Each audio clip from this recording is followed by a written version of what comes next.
네, 반갑습니다. 구독자님들. 자, 오늘 조선주들 흐름 굉장히 좋죠. 고점 대비해서 많이 빠진 것도 아니었어서 이런 조정 구간에서는 딱히 걱정도 뭐 안 들었었고, 여러분들한테도 영상으로도 왜 걱정 안 해도 되는지에 대한 내용을 좀 계속 말씀을 드렸었죠. 저 오히려 이런 조정 구간에서 분할로 들어가고 싶으신 분들, 현재 매수하지 못하신 분들한테는 좋은 찬스인 기회다라고 말씀드린 바도 있고, 시장 지수 때문에 빠졌었던 이 하락 음봉과 그 다음날 복구 캔들을 제외하고 나면 이렇게 보면은 뭐 사실상 현대중공업은 20만 원 이하로 빠지지도 않았고 뭐 지지하는 모습을 보여주고 있죠. 이런 부분들을 싹 다 말씀드렸었고요. 실적은 이미 확실한 종목이기 때문에 이런 시장이 빠지면 시장이 불안해지면 해지주의 역할을 해줄 섹터이기도 하다라고 말씀을 드렸습니다.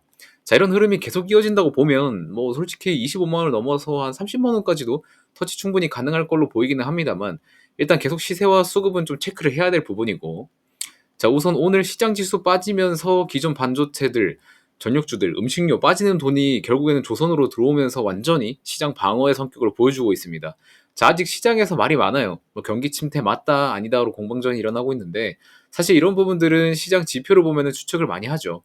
그러면 일단 최근에 나온 지표들이 시장에서 어떤 영향을 주는지 좀 알아봐야 돼요. 지난주에 미국 지수들 그리고 국내 코스피 코스닥 지수가 좀 좋았죠. 왜 좋았냐? 미국의 소매 판매 지수가 예상보다 좀 상회를 했어요.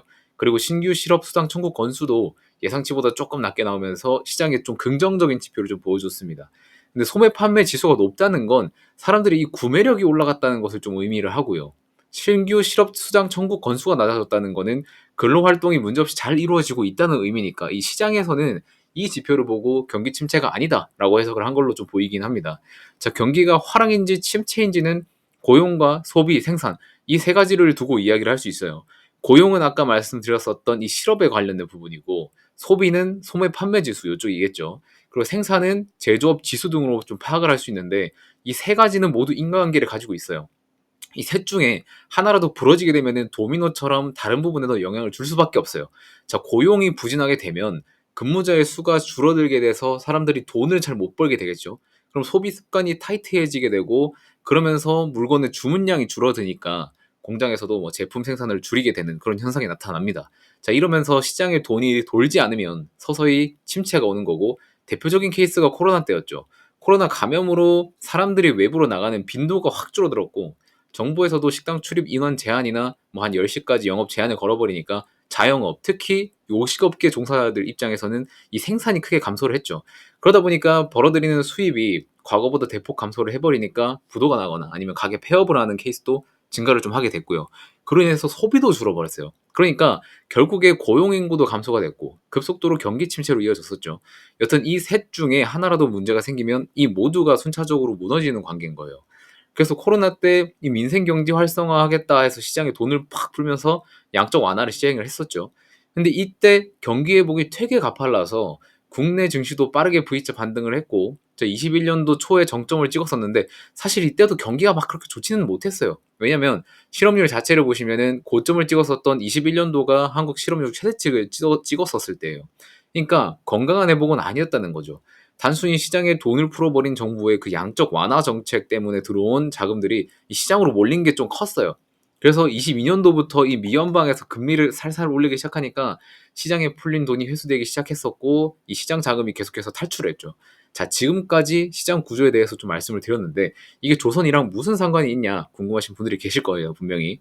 자, 고용 소비 생산이 이 시장에서 제일 중요하게 봐야 될 거라고 말씀을 드렸는데 조선 섹터에 비유해서 보면은 지금 조선이 이 세 가지 모두 박자가 맞아요. 자, 제가 그간 발송드렸었던 리포트를 좀 같이 보면서 말씀을 드릴게요. 자, 과거 고용의 문제. 이거는 외국인 노동자들의 유입이 23년도에 크게 늘면서 많이 해소된 문제라고 적어 드렸어요. 아무리 수주가 많이 들어와도 이 배를 만들 인력이 없으면 의미가 없죠. 근데 국내 인력으로 해결이 되지 않으면 외국 인력으로 채우면 됩니다. 그래서 23년도에 크게 늘어났었던 이 외국인 노동자의 수가 지금 조선업계 쪽으로 많이 들어왔어요. 그럼 고용 문제는 일단 해결됐죠. 자, 두 번째 다음 소비. 조선에서 소비는 선주사들의 수주 발주량이 되겠죠. 자, 제가 뭐라고 말씀드렸어요. 수주 잔고 3.5년치 다 쌓여 있다고 했죠. 근데 21년도부터 급격하게 수주 잔고가 늘어났었고 신조성과도 동반 상승을 해주고 있어요. 제가 지난 영상에서 클락슨 신조성과 지수 사이트 들고 와서 보여드렸었는데 그때가 정확히 188.6포인트였거든요. 오늘 다시 켜보니까 188.7 7포인트예요. 또 올랐어요. 뭐 미미한 수준이긴 하지만 지속적으로 신조성과는 오르고 있다. 자, 제가 제조업 관련해서 투자하실 거면 P, Q, C 이 세 가지는 반드시 보라고 했었습니다. 자, P 제품의 가격, Q 판매하는 제품의 양, C 고정비 이렇게 보라고 말씀을 드렸는데 제품의 가격, 신조성과는 계속해서 오르고 있고 Q 수주 잔고 계속해서 오르다가 지금은 차고 넘쳐서 선주들이 줄 서서 대기하고 있고 C 고정비는 인건비와 원자재 뭐 비용이 있겠죠. 근데 원자재도 지금 중국 철강 덤핑 물량 때문에 후판가가 내려와서 이번 상반기에 싸졌다 했죠. 자, 여기서 제가 보여드렸었던 리포트에 다 적어놨어요. 21년도부터 수주 들어왔는데 왜 주가는 더 못 치고 갔냐. 후판가도 같이 올라가서 그렇다. 근데 지금은 후판가가 내려가고 있는데 수주는 그대로 계속 들어오고 있다. 신조 성과도 21년 대비 계속해서 상승을 해오고 있고 해운사에 선박 납품하면 극한의 수익성이 나타날 것이다. 즉 후판가가 지금 톤당 90만 원 초반대로 저렴해졌기 때문에 지금 조선은 진짜 역대급으로 초한기인 거예요. 자, P랑 Q는 올라갈수록 좋은 거죠. 근데 C, 고정비는 줄어들어야 좋은 거예요. 제품 만드는 데 들어가는 제조 비용이니까. 자, 근데 조선이 지금 딱 PQ는 오르고 C가 내려가. 말 다 했죠. 그냥 조선 들고 계신 분들은 가만히 냅두시면 되고 없는 분들은 조정 오면은 담으면 됩니다. 그래서 리포트에 종목 두 개 담아드렸었는데 하나는 HD현대중공업이었고요. 하나는 성광밴드였어요. 자, 성광밴드는 리포트 작성일 7월 26일 기준으로 매수가는 이렇게 작성을 해드렸었고 13,000원 부근에서 지지받을 때 분할로 담아 가셨다가 급락장 이런 기회에서 제시해드린 대로 2차 매수가, 3차 매수가 보신 분들은 비중 나눠서 매수하셨으면 지금 수익 구간이죠. 자, 이게 왜 가능한 거냐? 결국에 앞서 말씀드렸던 이런 스토리들을 다 알고 있으니까 이번에 성광밴드 실적이 잘 나올 것이라는 것도 자연스럽게 알게 되는 거예요. 성광밴드, 뭐 조선, 방산, 원전, 플랜트 쪽으로 피팅 밸브 사업을 하고 있는데 여기서 HD현대중공업이랑 하나오션 쪽으로 납품을 하고 있죠. 조선 쪽 수주 계속 들어오니까 이 성광밴드 같은 피팅 업체 쪽으로도 오더가 계속 들어와요. 그러면은 매출 개선은 자연스러운 겁니다. 자, 무조건 선박 쪽이 아니더라도 그 밑에 수혜가 가능한 기자들을 컨택을 하시면 이런 플레이도 충분히 가능해요. 그러면 제가 1차 목표가는 15,500원 부근으로 말씀을 드렸었고 최근에 1차 목표가까지는 도달을 했죠. 자, 2차 최종 목표가 이거는 따로 있는데 이건 좀 가려놨어요. 이거는 소중한 시간 내셔서 저한테 따로 연락 주신 분들만 좀 보실 수 있게끔 블라인드 처리를 해뒀으니까 양해 부탁드려요. 자, 이건 추후에 목표가 도달하면 하나씩 까서 보여드릴 거예요. 정성스럽게 연락 주신 분들께만 제공드리는 것들이니까 양해를 한번 더 부탁드리고 사실 오늘 이런 매수가 까서 보여드리는 것도 이제는 여기는 오기 힘든 자리라고 판단이 돼서 보여드리는 거고 뭐 그간 연락 주신 분들한테는 그만큼 혜택이 있어야 되니까 그죠? 자, 여튼 성광밴드는 그렇고 HD현대중공업도 업사이드가 열려있는 이유들 관련 내용들 다 적어드렸었고 18만원 부근에서 15만원까지 천천히 눌림 분할 매수 가능하다고 적어놨어요.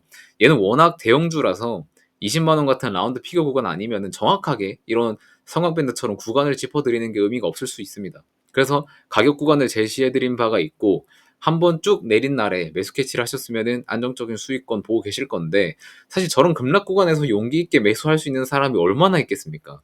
추가적인 급락이 나올 것 같고 무섭고 그런 뭐 그런 구간인데 제가 그래서 무조건 분할로 들어가라고 적어뒀던 거고 실적과 밸류가 높은 종목은 이런 구간이 오히려 좋은 기회가 될 수 있는 거예요. 여튼 보유 중이신 분들은 좀 축하드리고요. 목표가는 기존에 제시를 안 드렸었어요. 리포트에서. 왜냐면 분할 상단된 종목이라서 21년 이전으로는 시세가 없기 때문에 지금 역사적인 신고가에 있는 종목이에요. 그래서 이쪽으로 간 가격 제시는 따로 안 드렸었던 거고 상승 추세를 싹 다 먹어보는 시나리오가 좋을 것 같아서 최대한 영상으로 좀 전달 드리려고 했었는데 그래도 단기 목표가랑 장기 목표가를 나눠서 분할 익절도 하는 게 좋을 것 같다고 좀 판단이 들더라고요. 그래서 얘는 기존 리포트에서 목표가를 추가로 좀 기입을 했습니다 이번에. 그래서 요 내용들을 수정을 좀 해야 할 것 같고 수정된 리포트를 받아보고 싶으신 분이 계시면 아래 번호로 연락 주시면은 과거 진입 가격 이거 다 고칠 거거든요.